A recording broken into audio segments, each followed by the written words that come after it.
getting those threes? Not at all. I mean, the expectation was 3, but, the first game we fell short. We didn't have any turnovers at all. So, the second game we're trying to make up for the first game, so we're still behind in the amount of turnovers we need to force. I mean, it definitely feels great, going out there making plays, but there's still so many other plays that were left out there on the field, so many things to work on and improve upon. So, we're just trying to keep on progressing. Can you take us through, from a teammate's perspective, some of the things that Bookie went through last year, how he responded in the offseason, and how he's played so far this season? What Bookie and what a lot of other football players go through, every day from like a mental standpoint is extremely difficult because, like a lot of times, like in a sense, we'll never be able to be perfect no matter. Like Boogie made 2 turnovers, but there's still people on Twitter or whatever criticizing him, saying, "Oh, he's still not that good," or whatever, whatever it is. So it's just, I think, it's just a testament to how resilient he is as an individual, and I think that's the biggest thing right there is the word resilient. He's been resilient throughout his whole process, throughout his whole life, being a guy who's undersized, so many things that, people can stack against him. He's just been resilient his whole life, and he's always been aggressive and attack everything straightforward. And I think it's really just a testimony to all the work he's put in this offseason, how much he's matured, how much he's grown as an individual, and how much he's grown as a person. He seems like he keeps a lot of it within himself, but did you notice last year it taking a toll on him?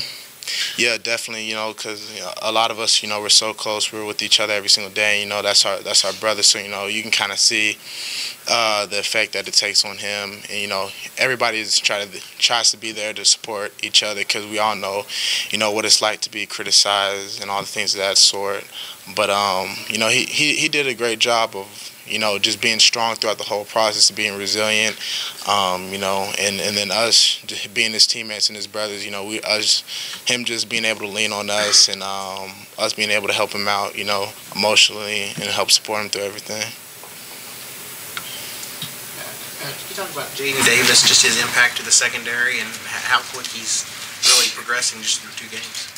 I think he's done an amazing job, from day one. I remember whenever we got here in the summer, all the freshmen got here. They're such a mature class. Guys coming in, they had already been studying the playbook. We're in film. He kind of already has a great sense of things with respects to calls, and he's just done a great job of attacking practice every single day, working on his technique, and really taking advantage of all the reps he's getting. It's crazy because the drive he went in and got an interception. I was talking to him before the drive. I'm like, stay locked in. They're probably about to throw one at you, give you one. And then sure enough, he picked one off. And then the second one they caught a penalty on. But I mean, I think it's just a testament to how mature he's been. Because like I said, from day one he's came in, been in the playbook, been on top of things, doing everything right. How would you assess the way you played through the first couple games? I feel like I played pretty well. The first game, I had two unforced errors, penalties, which is kind of like a disappointing thing for myself. But I think I've done a great job of communicating on the field, not making any mental errors, being like 100% in my tackling, things like that. Like I said, I don't think I'll ever be able to play to the standard, the expectations of myself, but, everything is just a constant progression. I look at it as, I got to be a better version of Pat Fields than I was the day before. So each day, I'm trying to be a better version of myself each day because at the end of the day, that's all I can control. That's all I can handle. I don't know what the game's going to give me, but I know I can be, a better version of myself than I was the day before. I know it's not your position group, but after every game, or both your 2 games, Roy Manning has posted these really hyped up videos breaking down the game, super excited. Just what energy has he brought to the defensive backs? Really, just like you said, energy because. Going through, the football process of fall camp and all that, a lot of things can get exhausting, and it's like, you know, there's times where you don't mean to, but you kind of give into fatigue and things of that sort. And he does a great job of, you know, always bringing energy and always getting guys excited and pumped up, because, you know, if you're not careful, and what like a lot of guys do is, you know, they'll give into fatigue and they'll give into the process, and it's like, you know, we've been practicing for so and so days straight, and it's like, you know, guys, you know, they start to give into that aspect, and he does a great job of, you know, just bringing energy and, you know, getting guys ready to practice and getting guys ready to play. Given that you guys focus so much on, maybe not focus on, but talked about this last year with the 129 quite a bit in the pass defense ranking. Through 2 games, how would you assess the way as a team you guys have played pass defense so far? I think we've done a great job of, you know, being a lot more aggressive.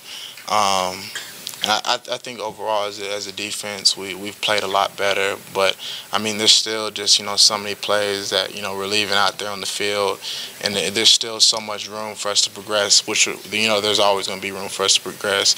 But I think the good thing is that everybody kind of has the mentality. It's like, you know, we could be so much better. You know, we can progress so much. We're still leaving plays out on the field. So it's like, you know, everybody is still hungry. You know, I mean, we could go out, win a game 80-0, have 6 turnovers or whatever. But it's like the mentality is like, you know, there's still plays out there to be made. There's still more things we can improve upon, and there's areas to grow in. So I mean, that's kind of mentality this year. There's a lot of representation from the Tulsa area on that defense. What's it like to play alongside guys that you probably grew up playing with and against? It's crazy, and it's truly a blessing, because, you know, I think the state of Oklahoma's gone under-recruited for a long time.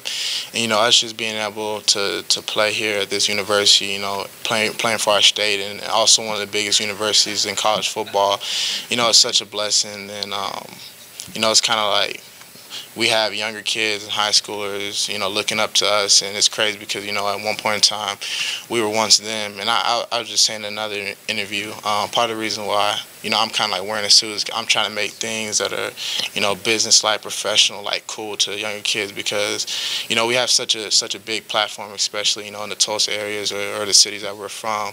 So it's like, you know, if I can make something cool like wearing a suit, I may be able to inspire a younger kid, however old he is, you know, kind of like steer and guide him in a good direction. So, I mean, it's just truly a blessing. I try to embrace everything every single day, take advantage of all the opportunities I have, all the resources, all the ability God's given me. So, Pat, not just Tulsa area guys, but you and Trey both being Union guys. It doesn't happen very often that one high school is represented with 2 starters. What's it been like to play with a guy that you know from your high school days too? You know, it's really just been a blessing, because, you know, I grew up with Trey, so it's like, you know, we've been knowing each other for so long. So whenever I first got here, it was great, you know, just having a guy I've known for so long in my corner, you know, and an older guy at that, to, you know, give me, you know, little bits and pieces of advice. But, you know, it's crazy because, you know, we were literally playing together in high school, and now, you know, we're really doing it on a lot bigger stage. But it definitely has its perks because, you know, we've been playing together for so long. We can kind of just look at each other, and we kind of have like a unspoken communication between each other. So it's like, you know, we're able to help each other out a lot of times, you know.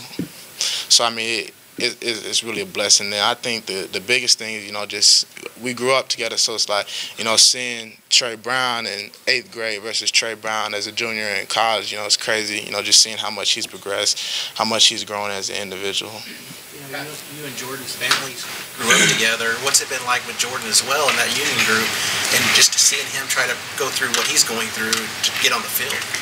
It's crazy because me and Jordan were really best friends. We started playing together in 5th grade, and then he moved away to Florida, then moved back. And I was like the first guy he met whenever he moved back. We played basketball together, so you know we've been together so much, and our families we're basically like family. But that's really like, you know, my best friend, and it's crazy, you know, just us being able to do this, you know, together. You know, I feel like that means so much. But you know, just in terms of what he's going through, you know, it's great that I'm here for him, you know, because, you know, tearing your ACL, especially, you know, he was having a really good spring. You know, tearing your ACL, going through things like that is extremely difficult as an athlete, you know, because we put so much time and effort into the sport, and then, you know, just for it to be able to be taken away in a split second, you know, it's truly crazy. But I think, he's been great throughout this whole process. You know, staying in high spirits, working hard. I think he's gonna come back an even better person. I got one more high school question for you. For the first time in your lifetime, 2 years ago, Union or Jenks don't win state. Last year they repeat. This year, 2 games in, Union's 0-2, and Jenks just got blown out. How strange is this for you? It's crazy, and I don't even like thinking about my senior year because I still feel like we should have won state. But I mean, it's crazy though, and I really think, you know, I've seen my high school, you know, their games, you know, the first two games is a little difficult starting the beginning of the year. They got like a lot of younger guys, so you know, guys are still trying to mature a little bit, you know, get a feel for the game. I think they're going to be a lot better, you know, towards the back end of the year, and they're going to be competing for a state championship. But like you said, it's weird because I think it was 18 or 19 years or something, I believe, 21. Yeah, before a team besides Union and Jenks won state, so it's crazy. Pat, what have you learned about Larry and Turner Yell since you guys moved into the starting roles back there at safety, and what's your guys' relationship like? That's crazy because me and him are always with each other. We've been like that, you know, since he got here last summer. But you know, we're always with each other every single day. I think the biggest thing with him is, you know, he's always, you know, eager to get better, you know, and I mean, you could go out and play a perfect game, you could go out and play a bad game, but like, you know, just the mentality is like, I got to get better as an individual. I think that's something he's always embraced, and I think he's really grown so much, you know, since he got here. He's gained like probably like 15 or 20 pounds since he's got here, and I think, you know, he's playing like a lot more confident. He's playing a lot faster, and I think, you know, his best plays is really going to start showing, you know, once, you know, as the season goes along. But I mean, he's grown so much. And I think the biggest thing with him is he's just growing like a lot more confident. He's playing extremely fast. You know, making plays, closing space between the ball carriers extremely fast. So when you heard that it looked like you guys might have those starting spots, was there ever a moment where you and he kind of got together, like, hey, what do you think about this? This could be us, you know, next to each other during games this fall? That moment probably happened like, you know, a year and some change ago, you know, whenever we first got here. Like I say, we've always been close, you know, since he got here. I got here a little bit before him since I moved. I graduated early. But, you know, we've always been extremely close. You know, we always working out together, you know, always watching film together, going out to eat together. So, you know, we've been close for so long, I think, which also plays a part in why we play together so well. You know, we're always talking to each other. So, you know, our relationship is so great, and like, you know, we have like unspoken communication between each other. You know, I can help him out some plays, he can help me out some plays.